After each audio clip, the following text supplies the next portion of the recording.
Mardi 1er novembre. Madame, Monsieur, bonjour. Merci de nous rejoindre. Tout de suite les titres.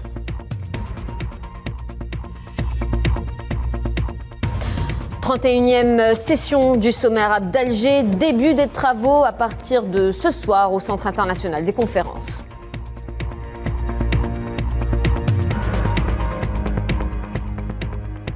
Ce 1er novembre qui coïncide donc avec le 68e anniversaire du déclenchement de la guerre de libération nationale. Un sommet, une date, toute une symbolique.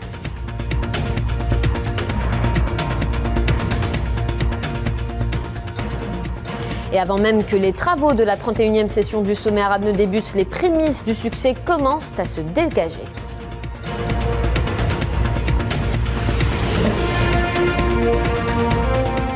Il y a 68 ans, le peuple algérien s'est soulevé contre l'une des plus grandes puissances occidentales. Près de 7 décennies plus tard, la révolution algérienne aura marqué l'histoire.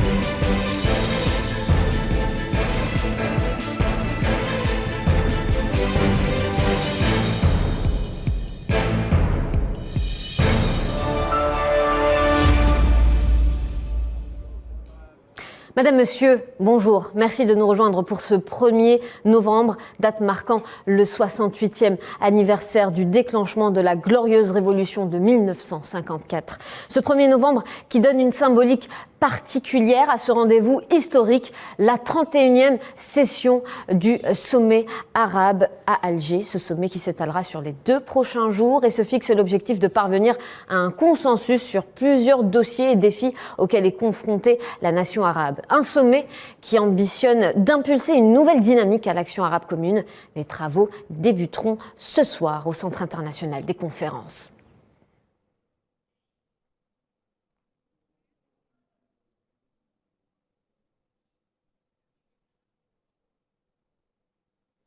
D'ailleurs, on y retrouve notre envoyé spécial Tinhinen Makassi. Tinhinen, bonjour. Vous êtes au CIC où se déroulent donc les travaux de la 31e session du sommet arabe. Un début donc des travaux qui sera dans quelques heures, c'est bien ça? Bonjour Fatma, effectivement nous ne sommes plus qu'à quelques heures de l'ouverture des travaux de la 31e session de la Ligue arabe. Cette session, ce sommet revêt déjà le caractère d'historique. C'est le sommet de l'unité, c'est le sommet de la solidarité arabe. La feuille de route, des gros dossiers sont sur la table des discussions. La question palestinienne, la cause palestinienne ou encore la réconciliation des fractions palestiniennes. On aura aussi les discussions autour d'autres questions qui sont primordiales aussi pour le monde arabe. La situation en Libye, la situation au Yémen ou encore la situation en Syrie. Il y aura un autre dossier qui sera proposé par le président algérien Abdelmajid Tebboune, la réforme de la Ligue arabe pour vivre en adéquation avec le monde. La Ligue arabe regarde droit vers elle. Nous savons que les travaux commenceront ce soir, certainement à partir de 18h. Sont attendus les mots du président algérien Abdelmajid Tebboune, les mots du président tunisien Kais Saïed, mais aussi des hôtes de l'Algérie. Antonio Guterres, secrétaire général des Nations Unies, ou encore Macky Sall, président de l'Union africaine. Voilà ce que je peux vous dire pour l'instant de ce qui nous attend de l'ouverture des travaux de ce 31e sommet de la Ligue arabe qui coïncide avec le déclenchement de la guerre de libération nationale. Merci Tinhinen Makassi, on reviendra vers vous. Vous êtes sur place, vous couvrez l'événement, vous êtes donc au CIC. Et avant de développer l'actualité de ce sommet, on va s'attarder un instant sur cette date. Le 1er novembre, coïncidant donc avec le 68e anniversaire du déclenchement de la guerre de libération nationale, une date plutôt symboliquement chargée qu'Alger n'a pas choisie au hasard et qui renvoie au principe même de la lutte, de l'unité et du droit à l'autodétermination. Sohila Kilal. Ce 1er novembre 2022 verra la célébration du 68e anniversaire du déclenchement de la guerre de libération nationale, mais également le coup d'envoi des travaux du 31e sommet arabe. Ce choix n'est pas anodin. Dans le prolongement logique des principes de la déclaration du 1er novembre 1954, Alger a choisi d'abriter le sommet arabe un 1er novembre en raison de la forte symbolique. Cette date renferme les valeurs de la lutte commune et rappelle à la mémoire le soutien arabe à la révolution algérienne. Elle s'inscrit également dans le prolongement de ses principes en faveur de l'unité arabe et du droit des peuples à l'autodétermination. Le choix du 1er novembre est la preuve que l'Algérie demeure le symbole de la réunification. D'ailleurs, le monde arabe reconnaît à Alger son statut d'acteur positif qui contribue à la stabilité et au soutien à l'action arabe. Les principes de la révolution algérienne seront donc le ciment du sommet arabe d'Alger. Cette forte symbolique engagera certainement les dirigeants arabes à prendre les décisions qui s'imposent en vue de relever les défis qui se posent au niveau local, régional et international. Ce sommet qui se veut rassembleur va contribuer au renforcement de l'action arabe commune, qui est aujourd'hui une nécessité, vu les changements rapides qui s'opèrent sur la scène internationale. La question palestinienne sera au cœur des travaux. Il s'agira de la remettre en tête des priorités de l'agenda de l'action arabe commune. Alger œuvrera à réactiver l'initiative arabe de paix et à mobiliser davantage d'appui international, de manière à préserver les droits du peuple palestinien et garantir l'établissement de son État indépendant sur les frontières de 1967, avec pour capitale Al-Quds. Début donc des travaux de la 31e session du sommet arabe d'Alger ce samedi. Et entre hier et aujourd'hui, les arrivées des dirigeants du monde arabe s'enchaînent. Des arrivées suivies de près par Neriman Zekar. Neriman, bonjour. Bonjour. Alors, on attend encore combien de dirigeants aujourd'hui ? Alors, les arrivées des dirigeants des États arabes se poursuivent toujours. En principe, 7 dirigeants sont attendus pour aujourd'hui. Ce matin, le secrétaire général des Nations Unies, Antonio Guterres, a fait son arrivée, accueilli par le ministre des Affaires étrangères, Ramtan Lamamra. Tôt aussi dans la matinée, le président de l'Azerbaïdjan et du mouvement des non-alignés, Ilham Aliyev, et le président somalien Hassan Sheikh Mahmoud avaient atterri sur le sol algérien. Alors, Fatma, hier, on avait vu l'arrivée d'une dizaine de chefs d'État et de gouvernement accueillis par le président Abdelmajid Tebboune au niveau de l'aéroport international Houari Boumediene. Le président de la République des Comores était le premier à atterrir sur le territoire. C'est monsieur Othmani Razali. Et aussi suivi du président du Conseil présidentiel libyen, Mohamed Younes Al-Manfi, du vice-premier ministre du sultanat de Oman, Assaad Ben Tariq Al-Saïd, et aussi le président du Conseil des ministres libanais, Najib Mikati. Alors, Macky Sall, aussi président de l'Union africaine, avait fait son arrivée hier après-midi.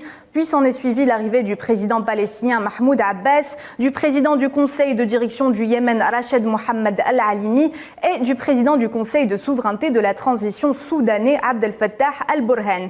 La fin d'après-midi et la soirée d'hier ont été marquées par l'arrivée du président mauritanien Mohamed Ould Al-Ghazawani et du président irakien Abdellatif Rachid. Pour l'instant, d'autres invités sont attendus à l'aéroport Houari Boumediene pour enfin pouvoir lancer officiellement les travaux de ce sommet. Merci Neriman Zekar. Et d'ailleurs, l'arrivée du président égyptien Abdel Fattah al-Sisi devrait se faire incessamment sous peu. Hier soir, ou à la veille de ce sommet arabe, une conférence de presse s'est tenue au CIC Abdellatif Rahal, une conférence animée par le chef de la diplomatie algérienne, Ramtan Lamamra. Il a exprimé sa satisfaction quant à la participation de dirigeants au sommet d'Alger qu'il a qualifié d'importante. Le ministre a par ailleurs indiqué que toutes les réunions préparatoires ont été marquées par des concertations approfondies et un niveau élevé de pertinence. Mohamed Amin Aberkan et Souhila Akilal nous en disent plus. La participation des dirigeants et chefs d'État au sommet arabe d'Alger est très importante comparée aux précédentes sessions. C'est ce qui ressort des déclarations du chef de la diplomatie algérienne, Ramtan Lamamra, lors d'une conférence de presse animée au Centre international des conférences à la veille de l'ouverture des travaux du 31e sommet arabe d'Alger.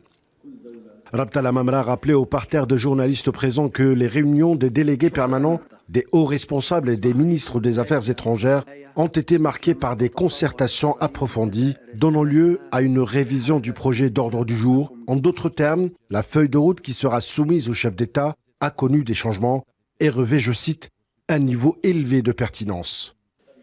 Le chef de la diplomatie algérienne a par ailleurs estimé que les réunions préparatoires ont été couronnées de succès, précisant au passage qu'il y a une étape pour la présentation des propositions qui pourraient être divergentes, une seconde pour rapprocher les vues à travers les négociations, la concertation et le respect à l'égard d'opinions différentes, et une dernière pour présenter un résultat sous-tendu par les consensus, hormis certaines questions décisives à l'instar de la cause palestinienne qui fait l'unanimité au sein de la Ligue arabe, concernant la déclaration d'Alger qui doit sanctionner les travaux du sommet arabe. La Mamra a précisé que ce document aura une place importante dans le développement de l'action arabe commune, sans donner de détails sur sa teneur. Le ministre a par ailleurs rappelé l'engagement de l'Algérie en faveur de la coopération et du partenariat sud-sud aux côtés de plusieurs pays, convaincus de la capacité de cette coopération à impulser un changement dans les relations économiques internationales. Pour finir, Alamtal Lamamra a mis en exergue l'importance de tirer parti des atouts du monde arabe pour peser sur la situation, réitérant l'attachement de l'Algérie à garantir le climat nécessaire, favorisant le travail dans un cadre de compréhension et de coopération. Voilà, on vient de suivre ensemble en direct l'arrivée du président égyptien Abdel Fattah el-Sisi à Houari Boumedienne pour prendre part donc à la 31e session du sommet arabe d'Alger. Il a été, vous venez de le voir, accueilli par le président de la République Abdelmajid Tebboune. Et on revient donc à cette conférence de presse qui s'est tenue hier au CIC Abdel Latif Rahal et ses déclarations du ministre algérien des Affaires étrangères, Ramtan Lamamra, qui a rappelé le savoir-faire de l'Algérie en matière de diplomatie pour faire le consensus. On l'écoute. Concernant la position de l'Algérie, comme vous devez le savoir, l'Algérie a beaucoup investi dans la solidarité arabe régionale. L'Algérie a toujours contribué au rapprochement de ces pays. L'Algérie a toujours défendu la cause palestinienne et elle a toujours répondu présent lorsque certaines nations traversaient des crises en demandaient son aide. Le tout avec diplomatie, tact et sans le crier sur la place publique. Ramtan Lamamra qui a relevé le nombre de participants qui prouve l'intérêt vif pour ce sommet. On l'écoute une nouvelle fois. Le président de la République, Abdelmajid Tebboune, a souhaité que ce sommet soit une rencontre qui fera date et prenne en compte les spécificités de chaque pays, mais le tout dans un travail en commun. Et l'organisation a demandé, je tiens à le dire, une réelle implication et également du courage pour prendre en compte les intérêts de tous les pays présents. L'Algérie présente les conditions idoines pour que chaque nation puisse travailler ensemble dans le respect des points de vue divergents avec la base de la règle diplomatique. L'Algérie a été soucieuse du cadre protocolaire et nous avons une longue tradition en la matière et tous ceux qui nient cet état de fait n'ont aucune base factuelle à présenter. Et avant même que les travaux de la 31e session du sommet arabe ne débutent, les prémices du succès commencent à se dégager. Tous les ingrédients sont réunis pour une organisation et un sommet réussi. Un avis qu'ont partagé bon nombre de participants ces derniers jours. Vous allez le voir, Neila Hamouda. Tous les voyants sont au vert. Les prémices du succès se profilent à l'horizon à la faveur du large consensus dégagé autour des clauses incluses dans le projet de l'ordre du jour du sommet arabe d'Alger, avec en tête des priorités, à savoir le soutien à la cause palestinienne, la sécurité territoriale arabe, les relations internationales, enfin les derniers développements du conflit en Ukraine et ses répercussions sur le monde arabe. Un consensus sur les décisions reflète leur mise en œuvre et leur sortie de crise. Cela veut dire que les décisions ont été consensuelles et qu'aucune délégation ne pourra dire qu'elle n'était pas partie prenante de cette entente. C'est vrai que certains pays pourraient être en désaccord sur certaines clauses, mais cela arrive dans la plupart du temps. En réalité, les décisions vont dans le sens du consensus et c'est à quoi nous aspirons tous. Nous souhaitons que le suivi de sa mise en œuvre se fera avec l'accord de tous.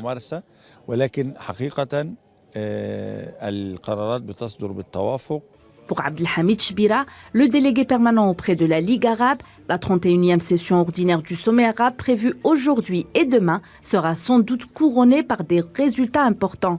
Ils feront de ce rendez-vous une station historique pour le renforcement de l'action arabe commune.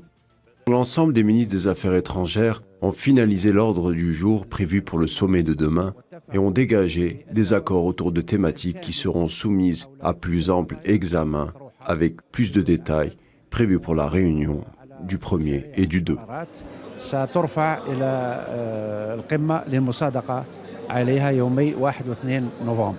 Le 31e sommet arabe est en phase de constituer un tournant décisif pour la relance de l'action arabe commune et le renforcement de ses performances. La réussite du sommet arabe d'Alger est déjà annoncée. Et le président de la République, Abdelmadjid Tebboune, s'est recueilli ce matin au sanctuaire des martyrs à Alger, à la mémoire des martyrs de la glorieuse guerre de libération nationale, à l'occasion donc de la commémoration du 68e anniversaire du déclenchement de la révolution du 1er novembre 1954. Le président Abdelmadjid Tebboune a déposé une gerbe de fleurs devant la stèle commémorative.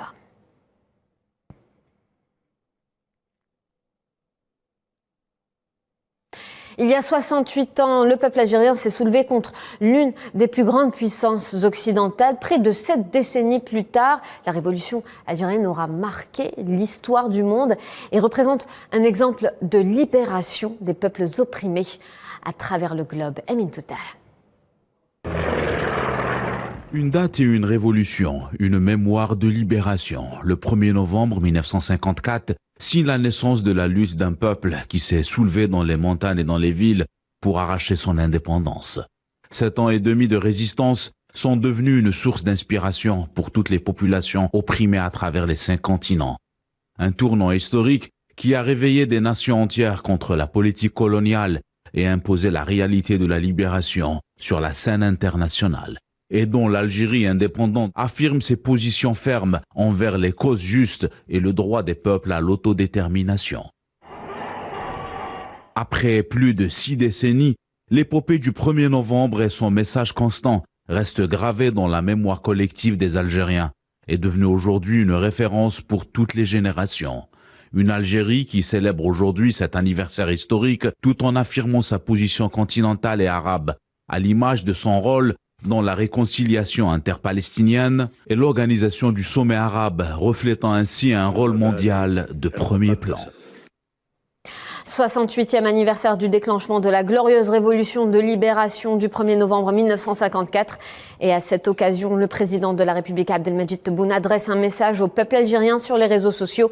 Un message dans lequel on peut lire, je cite, « Nous nous félicitons de célébrer avec nos frères arabes, dans leur pays et parmi leurs frères, ce jour glorieux où nous nous remémorons à leur côté les principes et les idéaux du message de novembre, humanitaire et noble, et à travers lequel nous renouvelons la fidélité au lourd sacrifice enduré par le peuple algérien avec honneur et fierté, jusqu'à ce que l'étendard de la liberté et de l'indépendance soit hissé haut dans notre ciel, nous permettant aujourd'hui de nous recueillir sous ses couleurs à la mémoire de nos vaillants martyrs et saluer les fidèles moudjahidines, qu'Allah leur accorde santé et longue vie. » Fin de citation.